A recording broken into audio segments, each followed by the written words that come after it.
Здравейте, приятели на канала на Змей Горянин. В този клип ще ви покажем втора фаза от подготвянето на терен, в случая, който ще бъде за картофи. Какво е интересното, когато искаме да отглеждаме картофи по нова технология, която не е свързана с разораване и разкопаване на земята. В предишните наши клипове за глухарчето и червената мъртва коприва, които са много интересни, препоръчвам ви да ги гледате. Разгледахме как те ни дават индикация какво се случва с почвата в нашата градина.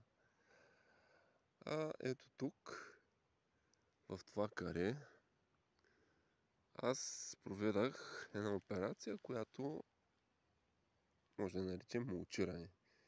Тоест, мулчирах, смлях.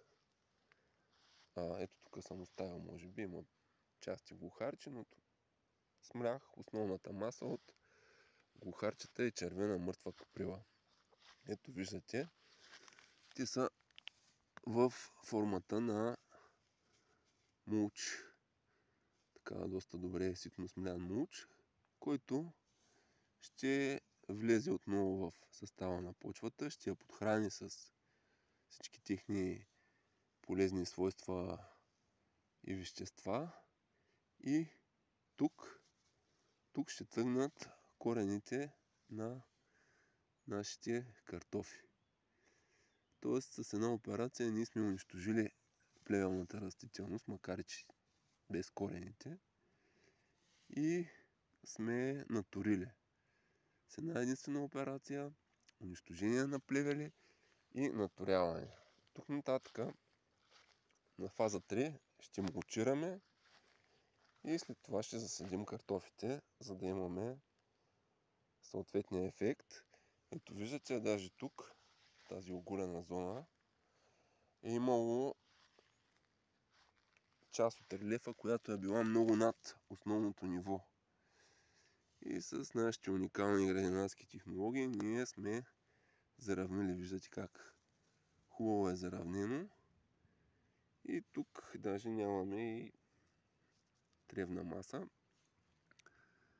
И ще бъде една такава много добра, хубава основа за нашата иновативна картофена градина. Ето даже виждате, може би, ето това може би картофче от миналата година останало. Просто сме го окосили наполовина. Нека си седи тук, не е фатално. Това е фаза 2 от иновативната картофена градина.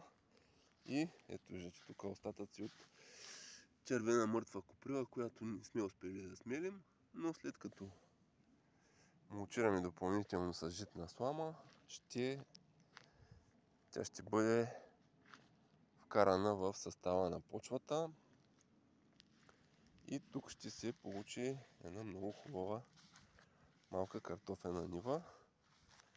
Това е фаза 2. Ако искате да видите как се развива този проект за иновативно отглеждане на картофи, следете нашия канал, абонирайте се или пишете коментари, за да видите как без да копаем, без да орем, без да фрезоваме, може да си направим хубави биологични картофки.